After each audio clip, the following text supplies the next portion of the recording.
ମୁଁ ଚାନ୍ଦିନୀ ୱେଲକମ୍ କରୁଛି ମୋର ଆଉ ଗୋଟେ ବ୍ଲଗକୁ। କ'ଣ କରୁଛୁ ଯେ? ହେଇ ଏ ପିଲା ଏଇଟା କ'ଣ ଚାଲିଛି ତୋର? କାମ କରୁଛି। କାଲି ଯେଉଁ ଚିଙ୍ଗୁଡ଼ି ଆଣିଥିଲି ତରକାରୀ ହେଇନଥିଲା। କାଲି ତ ସେ ଦ୍ୱିପହରେ ଭୋଜି ଖାଇବାକୁ ପଳେଇଥିଲେ। ରାତିରେ ବି ତାଙ୍କ ଷ୍ଟାଫ୍ ମାନେ ସବୁ ଅଫିସରେ ଭୋଜି କରୁଥିଲେ। ଆଜି ତରକାରୀ ହେବ ଆଉ। ଆଜି ତ ଗୁରୁବାର, ମୁଁ ତ ଆଇଁଷ ଖାଇବିନି। ଆଉ ଦେଖିବା ମୋ ପାଇଁ କ'ଣ କରିବି ଆଉ। ଆସନ୍ତୁ ଦେଖିବା କ'ଣ ରୋଷେଇ ହେଉଛି ଆମର ଭାତ ହେଇଗଲା। ଏଠି ମୁଁ କଦଳୀ ଆଳୁ କାଟିକି ଭାଜୁଛି ଭାତ ଖାଇବି ବୋଲି। କ'ଣ ହେବ ଆଉ।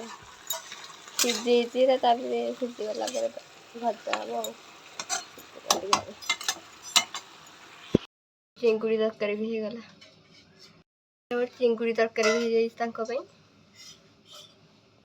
ସୋୟାବିନ୍ ବତୁରେଇଛି, ମୁଁ ସୋୟାବିନ୍ ତରକାରୀ କରିଦେବି। ସେଟା ଚିଙ୍ଗୁଡ଼ି ତରକାରୀ ଖାଇବେ। ଭାତ କାଲିର ଭାତ ଏଇଠି ଅଛି।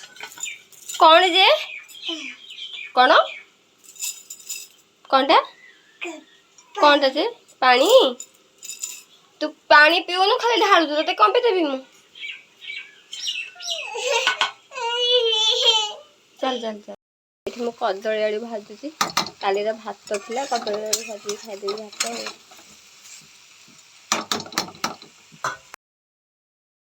ବଡ଼ି ମୋ ପାଇଁ କରିଦେବି। ଆଳୁ ଭାଜୁଛି ସୋୟାବିନ୍। ଆଉ ତ କିଛି ଖାଇନି, ମସଲା ଖାଇବି। ଏଠି ଡାଲି ବସେଇ ଦେଇଛି।